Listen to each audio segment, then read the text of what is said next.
We're making our cheeseburger and chips with Ballymaloe relish, which is featuring in our upcoming local favourites menu. We have our oven preheating to 220 and then we're going to cut our chips.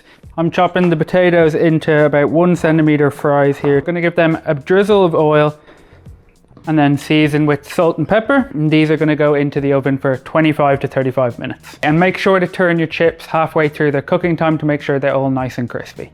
Okay, our next step is making our scallion aioli. So we're going to trim and thinly slice our scallions and then mix it with our HelloFresh aioli.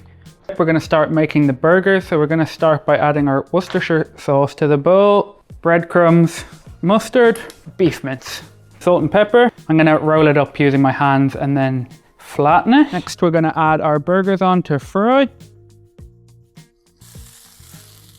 We're going to add our cheese on to melt. We're going to get our buns and pop them into the oven for 2 to 3 minutes to warm. We're going to get some of our salad leaves here for the burger and we're going to toss them with a little bit of oil. So we're going to start building our burgers and I'm going to finish with our local favourite, Ballymaloe relish. And that is our cheeseburger with Ballymaloe relish in under 30 minutes.